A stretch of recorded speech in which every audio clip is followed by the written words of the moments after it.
Hello नमस्कार दोस्तों। आप सभी का स्वागत है आपके अपने यूट्यूब चैनल जी के जेएस विद राघवेंद्र पर। दोस्तों, यह सीटेट 2020 जून में जो 2011 में हुआ था पेपर 6 to 8 क्लास का है। दोस्तों, पहला वीडियो आपको हम बाल विकास एवं शिक्षा शास्त्र का लेके आए हैं।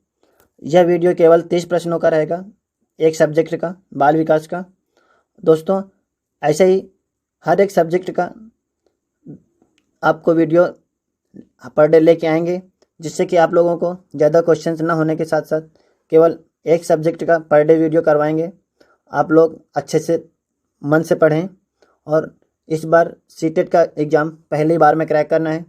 और मैं जो भी आपको पढ़ाऊँगा फुल एक्सप्लेनेशन के साथ प्रीवियस पेपर सॉल्व कराऊँगा। दोस्तों, हमारा मिशन रहेगा सीटेट का पहली बार में क्रैक करना और अच्छे नंबरों के साथ क्रैक करना। ठीक है दोस्तों, तो आज चालू करते हैं। आज का पहला सेशन है बाल विकास का और इस पे वीडियो में केवल 30 ही क्वेश्चन रहेंगे बाल विकास के सभी। ठीक है दोस्तों, नेक्स्ट वीडियो अगले सब्जेक्ट से करवाएंगे। चलते हैं पहले क्वेश्चन से, चालू करते हैं। पहला क्वेश्चन है, एक रचनात्मक शिक्षार्थी संदर्भित है। तो इसके 4 ऑप्शन हैं, 4 ऑप्शन देख लेते हैं। ड्राइंग और पेंटिंग में बहुत प्रतिभाशाली है। ठीक। दूसरा ऑप्शन है बहुत बुद्धिमान है। तीसरा ऑप्शन है परीक्षाओं में लगातार अच्छा अंक प्राप्त करने में सक्षम। और चौथा ऑप्शन है पार्श्व सोच और समस्या को हल करने में अच्छा। दोस्तों, इसका राइट आंसर होगा, आप लोगों को बस बच्चों के हमेशा बाल केंद्रित लेके ही क्वेश्चन को सॉल्व करना है, उनके अनुरूप ही होना चाहिए। ठीक है दोस्तों, तभी जाके आप अच्छा स्कोर बना पाएंगे। आप केवल एक छोटे बच्चों की सोच की तरह सोचना है और उनके ही हिसाब से क्वेश्चन का जवाब देना है। ठीक है दोस्तों, इसके आंसर का देख लेते हैं। आंसर इसका होगा डी ऑप्शन, पार्श्व सोच और समस्या को हल करने में अच्छा। ठीक है दोस्तों, चलते हैं अगला क्वेश्चन है। अगला है, व्यक्तिगत रूप में शिक्षार्थी एक दूसरे से अलग होते हैं। ठीक दोस्तों, वो तो सभी को पता है, एक दूसरे से अलग होते हैं सोच में, शरीर में, बुद्धि में, हर तरीके से एक दूसरे से सभी लोग अलग होते हैं। चलिए ऑप्शन देख लेते हैं। ऑप्शन है वृद्धि और विकास के सिद्धांत में, विकास की दर में, विकास के अनुक्रम में, विकास की क्षमता में। तो इसका राइट आंसर होगा विकास की दर में, विकास की दर में। ठीक है दोस्तों, शिक्षार्थी एक दूसरे से विकास की दर में भिन्न होते हैं। व्यक्ति शिक्षार्थी के बीच अंतर करने के बिंदु को हम बता देते हैं। अंतर करने के बिंदु कौन कौन से हैं? उम्र है, प्रेरणा है, उसके रवैया है और उसके सीखने की शैली या रणनीति। ठीक है दोस्तों, और कुछ सूत्रों के अनुसार आपको बता देते हैं। कुछ सूत्रों के अनुसार व्यक्तित्व और संज्ञानात्मक शैली एक महत्वपूर्ण भूमिका निभाती हैं। ठीक है दोस्तों, चलते हैं अगला क्वेश्चन है। अगला क्वेश्चन है, हर शिक्षार्थी यूनिक है। इसका अर्थ है कि ऑप्शन है कोई दो शिक्षार्थियों उनकी क्षमताओं, हितों और प्रतिभा में एक जैसे नहीं होते हैं। शिक्षार्थियों में कोई भी गुण समरूप नहीं होते हैं और ना ही वे समान लक्ष्यों को साझा करते हैं। सभी शिक्षार्थियों के लिए एक समान पाठ्यक्रम संभव नहीं है। देखते हैं, एक विषय वर्ग में शिक्षार्थियों की क्षमता विकसित करना असंभव है। दोस्तों, इसका राइट आंसर होगा पहला, इसका होगा कोई दो शिक्षार्थियों उनकी क्षमताओं, हितों और प्रतिभा में एक जैसे नहीं होते हैं। ये बिल्कुल राइट आंसर होगा। ठीक है दोस्तों, क्योंकि हर शिक्षार्थी योग्यता और ज़रूरत के हिसाब से खास है और उनका यही अंतर उनके सीखने की क्षमता को प्रभावित करता है। ठीक दोस्तों, अपनी कमियों को दूर करने और अच्छी शिक्षा प्राप्त करने के अवसर प्राप्त करना प्रत्येक छात्र का अधिकार है। यह एक शिक्षक की जिम्मेदारी भी होती है कि वे छात्र की व्यक्तिगत क्षमता का विकास करें और छात्र के अधिकारों का हनन न करें। ठीक है दोस्तों, तो इसका राइट आंसर होगा पहला। ठीक, चलते हैं अगला क्वेश्चन है। अगला है, एक सिद्धांत के रूप में रचनावाद है। देख लेते हैं 4 ऑप्शन। नकली की भूमिका पर केंद्रित है। दुनिया के बारे में अपने खुद के विचारों के निर्माण में शिक्षार्थी की भूमिका पर जोर देता है। ये तो गलत ऑप्शन है, पहला तो गलत हो गया। दुनिया के बारे में अपने खुद के विचारों के निर्माण में शिक्षार्थी की भूमिका पर जोर देता है। ठीक है, देखते हैं इसको, सस्पेंस में रख देते हैं। तीसरा ऑप्शन देखते हैं, शिक्षार्थी द्वारा जानकारी याद करना, याद रखना और याद के माध्यम से परीक्षण पर जोर देना। याद करने की कोई बात नहीं होती इसमें। ठीक है दोस्तों, देखते हैं चौथा ऑप्शन, शिक्षक की प्रमुख भूमिका पर जोर देता है। बिल्कुल गलत ऑप्शन है, तो इसका राइट आंसर होगा दूसरा। ठीक दोस्तों, इसका राइट आंसर होगा दूसरा। दुनिया के बारे में अपने खुद के विचारों के निर्माण में शिक्षार्थी की भूमिका पर जोर देता है। बिल्कुल सही ऑप्शन है।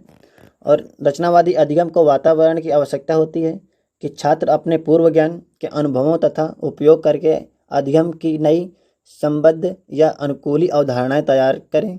इस ढांचे के तहत शिक्षक की भूमिका एक मार्गदर्शन देने वाले सुविधादाता क्यों हो जाती है। ठीक है दोस्तों, चलते हैं अगला क्वेश्चन है।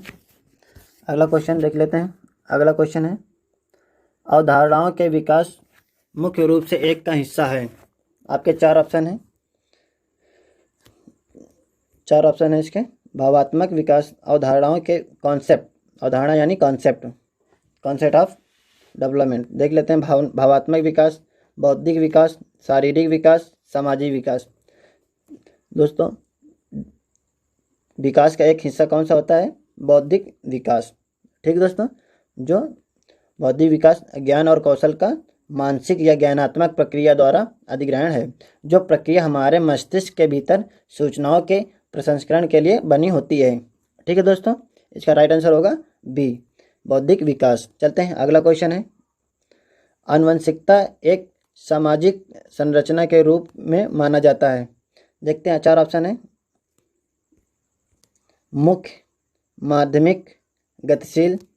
तो इसके मुख्य भी नहीं होगा, माध्यमिक भी नहीं होगा, नहीं होगा स्थिर, आनुवंशिकता स्थिर। ठीक है, और आनुवंशिकता से तात्पर्य है दोस्तों, आनुवंशिकता से तात्पर्य है शारीरिक एवं मानसिक गुणों के संचरण से होता है, जो माता पिता से बच्चों में जीन्स के माध्यम से प्रवेश करता है। यही कारण है कि रोग पीढ़ी दर पीढ़ी होते हैं। ठीक है दोस्तों, चलते हैं, अगला क्वेश्चन है। अगला क्वेश्चन, सबसे तीव्र और महत्वपूर्ण समाजीकरण होता है। आपके चार ऑप्शन है, आपके चार ऑप्शन है, एक व्यक्ति के जीवन भर, एक व्यक्ति के जीवन भर। ठीक दोस्तों, एक व्यक्ति के जीवन भर, बिल्कुल गलत। किशोरावस्था के दौरान, सबसे तीव्र और महत्वपूर्ण समाजीकरण, सबसे तीव्र, बिल्कुल किशोरावस्था में, बिल्कुल राइट आंसर है। बचपन के दौरान बिल्कुल गलत, वयस्क के दौरान बिल्कुल गलत। इसका राइट आंसर होगा किशोरावस्था के दौरान। दोस्तों, इसमें क्या है, इसमें एक विचारक हैं एरिक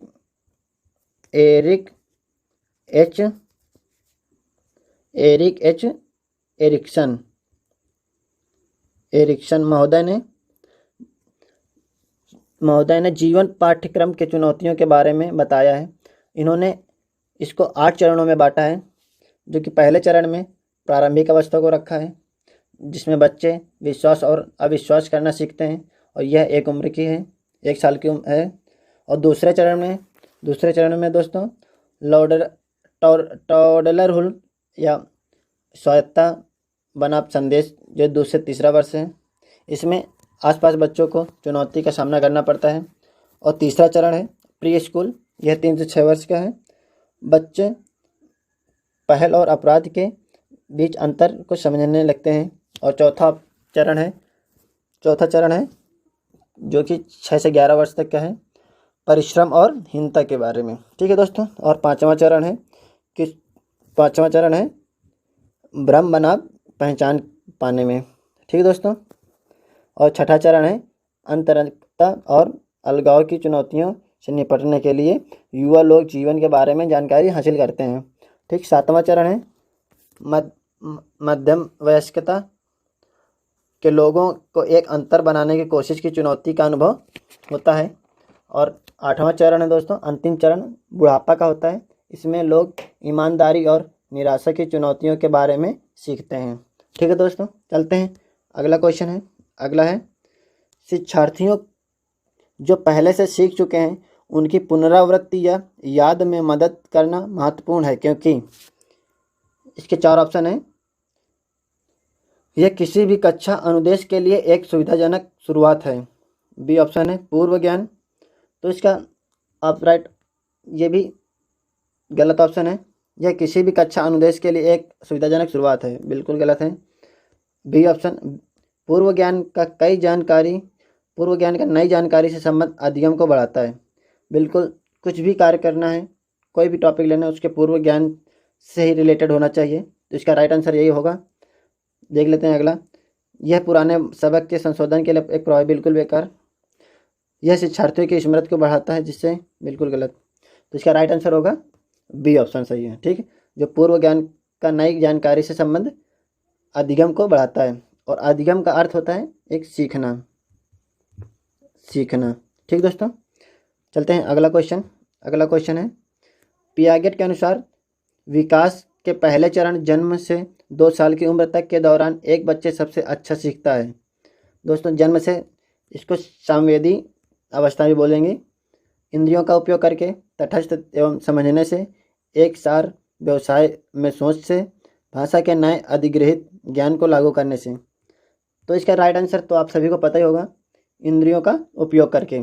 ठीक है दोस्तों, 1 साल के बच्चों को आपको देखा होगा, आप लोगों ने बोला होगा 1 साल 2 साल के बच्चों के कि अगर कोई दिया है आपके घर में रखा है, आप बच्चे को मना करोगे, वो नहीं मानता है, फिर भी जब तक वो स्पर्श करके उससे जल नहीं जाएगा तब तक उसको चैन नहीं होता है, कि उसको पकड़ता ही हमेशा है। जब एक बार वो स्पर्श करके पता चल जाएगा उसको, उसके बाद दोबारा वो उसको टच नहीं करने वाला, क्योंकि वो जान जाता है, उसको एहसास हो जाता है कि इससे खतरा है। ठीक है दोस्तों, चलते हैं अगला क्वेश्चन देखते हैं। अधिगम का सिद्धांत जो पूरी तरह से और केवल विचार योग्य व्यवहार पर निर्भर करता है, अधिगम के सिद्धांत के साथ जुड़ा है। देख लेते हैं ऑप्शन है, इसका ऑप्शन है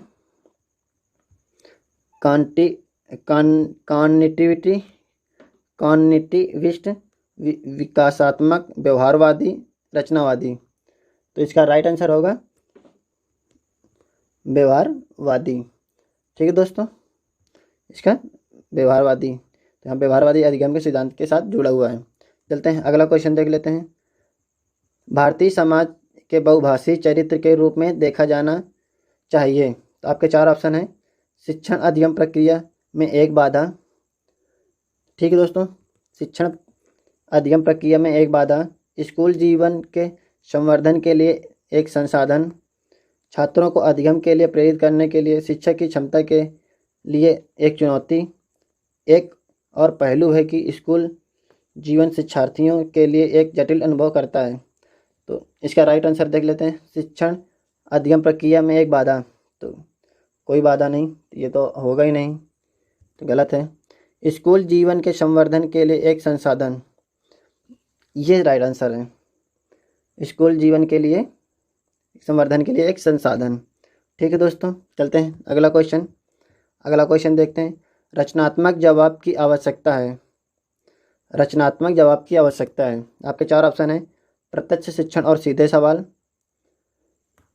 सामग्री आधारित सवाल, ओपन एडेड सवाल, एक बेहद अनुशासित कक्षा। तो इसका राइट आंसर होगा सी, ओपन एडेड सवाल। रचनात्मकता शिक्षण एवं अध्ययन एक ऐसी प्रक्रिया है जिसमें बहुत से कारक शामिल होते हैं। सीखने वाला जिस तरीके से अपने लक्ष्यों की ओर बढ़ते हुए नया ज्ञान और कौशल को समाहित करता है ताकि उसके सीखने के अनुभवों में विस्तार हो सके। ठीक है दोस्तों, चलते हैं अगला क्वेश्चन। विद्यार्थियों की पढ़ाई में अंतराल के किसके द्वारा निदानित किया जाना चाहिए। आपके 4 ऑप्शन हैं। उपयुक्त उपचारात्मक उपाय, गहन ड्रिल और अभ्यास, सभी पाठ के व्यवस्थित संशोधन, छात्र के सीखने की माता पिता का आख्या। तो दोस्तों इसका राइट आंसर होगा, तो इसका राइट आंसर है उपयुक्त उपचारात्मक उपाय।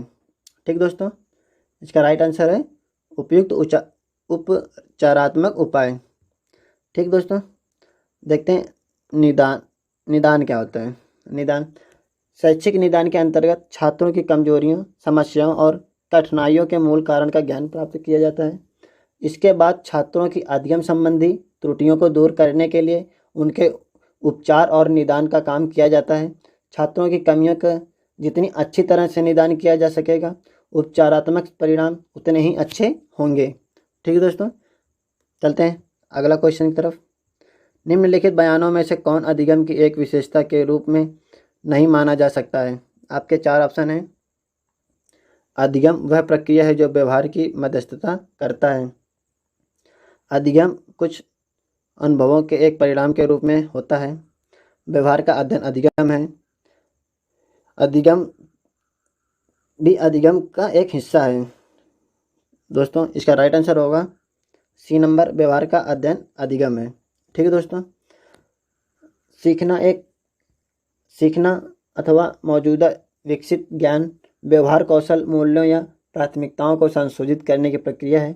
व्यवहार का अध्ययन नियंत्रित और प्राकृतिक अवलोकन, अनुशासित वैज्ञानिक प्रयोगों के माध्यम से मानव और पशु व्यवहार का व्यवस्थित विश्लेषण और जांच करना होता है। ठीक है दोस्तों, चलते हैं अगला क्वेश्चन है शिक्षार्थियों की आत्मनियमन को संदर्भित करता है। आपके 4 ऑप्शन हैं। स्वयं के अधिगम की जांच करने की क्षमता, छात्र के व्यवहार के लिए नियमों को बनाना, छात्र शरीर द्वारा किए गए नियमों और विनिमय। चौथा ऑप्शन है आत्म अनुशासन और नियंत्रण। दोस्तों, इसका राइट आंसर होगा स्वयं के अधिगम की जांच करने की क्षमता।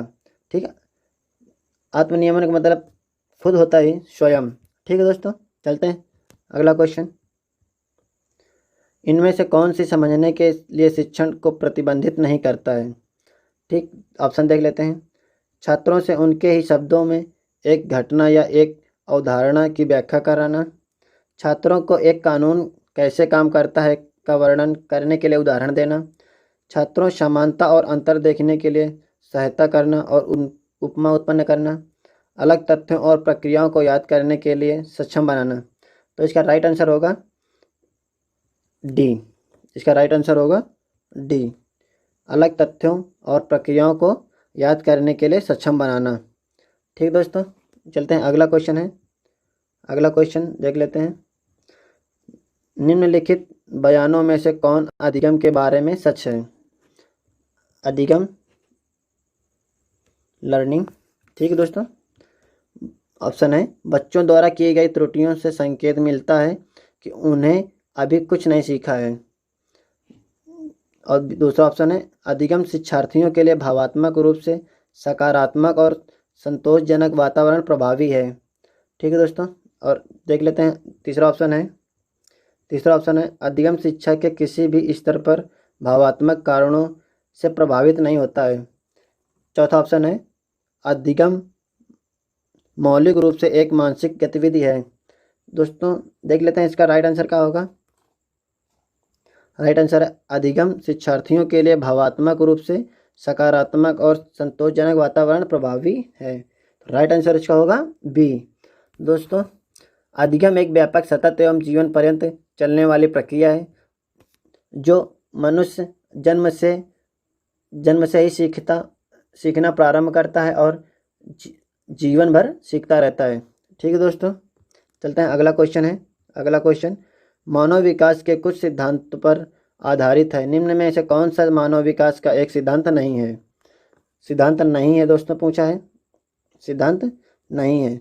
दोस्तों, इसमें बहुत ही ध्यान से नहीं है तो उसमें पहले अंडरलाइन कर लीजिए। अगर किसी भी क्वेश्चन में नहीं पूछ रहा तो सबसे पहले उसमें अंडरलाइन करिए और क्वेश्चन को समझें, क्योंकि ऐसे क्वेश्चन में हम लोग क्या करते हैं, क्वेश्चन को समझ नहीं पाते हैं और जो नहीं पूछ लेते हैं तो वहाँ पर हवाला लगा के चले जाते हैं। तो इसका सही से पढ़ना है। फिर से क्वेश्चन पढ़ लेते हैं। मानव विकास के कुछ सिद्धांतों पर आधारित है। निम्न में से कौन सा मानव विकास का एक सिद्धांत नहीं है? निरंतरता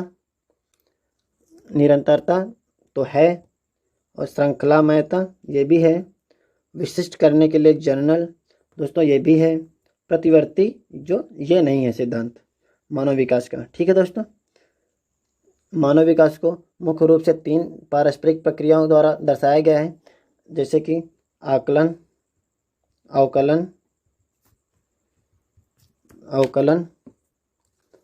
और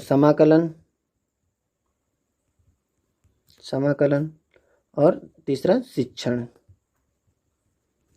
यह मानव विकास को मुख्य रूप से पारस्परिक प्रक्रिया है जो दर्शाया गया है।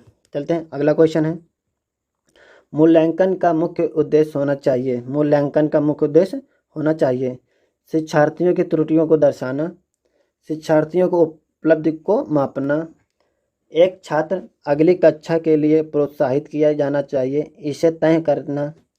अगला ऑप्शन है, निदान करने और अधिगम के अंतराल का उपाय करने के लिए। तो इसका राइट आंसर होगा दोस्तों डी, निदान करने और अधिगम में अंतराल का उपाय करने के लिए। ठीक है दोस्तों, चलते हैं, देख लेते हैं थोड़ा मूल्यांकन के बारे में। मूल्यांकन, ठीक दोस्तों,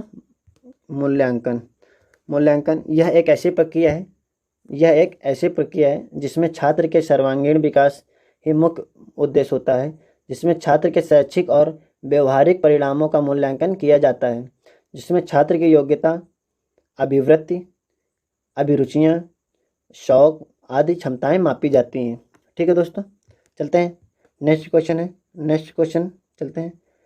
विकलांग बच्चों के लिए समेकित शिक्षा के केंद्र प्रायोजित योजना में विकलांग बच्चों के लिए शिक्षा के अवसर प्रदान करना है। तो आपके 4 ऑप्शन हैं, नियमित स्कूल में, विशेष स्कूल में, खुले स्कूल में, ब्लाइंड रिलीफ एसोसिएशन स्कूल में। तो इसका राइट आंसर होगा दोस्तों नियमित स्कूल में। ठीक है दोस्तों, यह योजना विकलांग छात्रों को किताबें और अन्य सामग्री सहित परिवहन भत्ता, पाठक भत्ता, अनुरक्षक भत्ता, छात्रावास, वर्दी पर खर्च और अन्य उपकरणों की वास्तविक लागत पर खर्च आदि सुविधाएं प्रदान करती है। ठीक है दोस्तों, चलते हैं, अगला क्वेश्चन है, निम्नलिखित में से कौन सा युवा शिक्षार्थियों के बीच वाचन की कठिनाई का एक संकेत नहीं है। देख लिए दोस्तों, इसमें क्या पूछ रहा है, एक संकेत नहीं है। ठीक है दोस्तों, इसका एक संकेत पूछ रहा है। तो अक्षर और शब्द की पहचान में, पढ़ने की गति और प्रवाह में, शब्दों और विचारों को समझने में, वर्तनी स्थिरता में। तो इसका राइट आंसर होगा शब्दों और विचारों को समझने में। जो एक संकेत ये नहीं है। ठीक है दोस्तों, क्योंकि ये आंतरिक कारक हैं। ठीक, और पूछ क्या रहा है, बाह्य कारक, जैसे कि बोलना, पढ़ना, लिखना, ये सब पूछ रहा है। ठीक है दोस्तों, शब्द सारांश की परेशानियां, धीरे धीरे काम करना या अमूर्त अवधारणाओं की कम समझ, परीक्षणों पर ओपन एंडेड सवालों के साथ परेशानी होती है। ठीक है दोस्तों, चलते हैं, अगला क्वेश्चन, एक शिक्षक उसके वर्ग के प्रतिभाशाली बच्चों को उनके संभावित लक्ष्य को हासिल कराना चाहता है। निम्नलिखित में से कौन सा उसका उद्देश्य को प्राप्त करने के लिए नहीं करना चाहिए। आपके 4 ऑप्शन हैं, उन्हें गैर शैक्षणिक गतिविधियों का आनंद लेने के लिए सिखाना, बी, उन्हें तनाव का संबंध करने के लिए सिखाना, उन पर विशेष ध्यान देने के लिए उन्हें साथियों से अलग करना, उनकी रचनात्मक को बढ़ाने के लिए उन्हें चुनौती देना। तो दोस्तों इसका राइट आंसर होगा सी नंबर। चलते हैं, अगला क्वेश्चन है, निम्नलिखित में से कौन सा आंतरिक रूप से प्रेरित बच्चों की एक विशेषता नहीं है। तो इसका 4 ऑप्शन है, वे हमेशा सफल हों, और दूसरा ऑप्शन, वे अपने काम करने में मजा लें, वे काम करते वक्त ऊर्जा का एक उच्च स्तरीय प्रदर्शित करें, और वे चुनौतीपूर्ण कार्य को पसंद करें। तो दोस्तों इसका राइट आंसर होगा ए, इसका राइट आंसर होगा वे हमेशा सफल हों। ठीक है दोस्तों, क्योंकि इसमें नहीं पूछा था, विशेषता नहीं है। ठीक, चलते हैं, अगला क्वेश्चन 24 नंबर, निम्न में से कौन सा प्रारंभिक आकलन के लिए एक उपयुक्त उपकरण नहीं है। तो आपके 4 ऑप्शन है, असाइनमेंट, मौखिक सवाल, अवधि परीक्षण, प्रश्नोत्तरी और खेल। तो दोस्तों इसका राइट आंसर अवधि परीक्षण। ठीक है दोस्तों, चलते हैं, अगला क्वेश्चन है, शिक्षार्थियों किसके लिए प्रोत्साहित नहीं किया जाना चाहिए। शिक्षार्थियों किसके लिए प्रोत्साहित नहीं किया जाना चाहिए। इसमें भी नहीं क्वेश्चन नहीं किया जाना चाहिए, निगेटिव पूछ रहा है। कक्षा के अंदर और बाहर दोनों में अधिकतम सवाल उठाना, अन्य शिक्षार्थियों के साथ समूह में काम के दौरान सक्रिय रूप से बातचीत, और जितना संभव हो उतना सह पाठ्यक्रम गतिविधियों के में भाग लेना। सवाल जो शिक्षक पूछ सकते हैं उनके सभी का जवाब याद करना।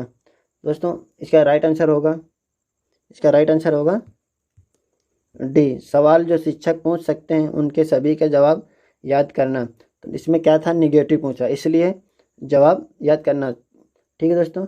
और छात्रों को अधिगम के लिए प्रेरित करने के 5 प्रभावी तरीके हैं। छात्रों को प्रोत्साहित करना चाहिए, उन्हें कार्यों में शामिल करना चाहिए और प्रोत्साहन का प्रस्ताव देना चाहिए और रचनात्मक बनाना चाहिए, वास्तविक जीवन के बीच संबंध स्थापित करना चाहिए। ये 4 प्रभावी तरीके हैं बच्चों के अधिगम में कोई तरफ प्रेरित करने के लिए।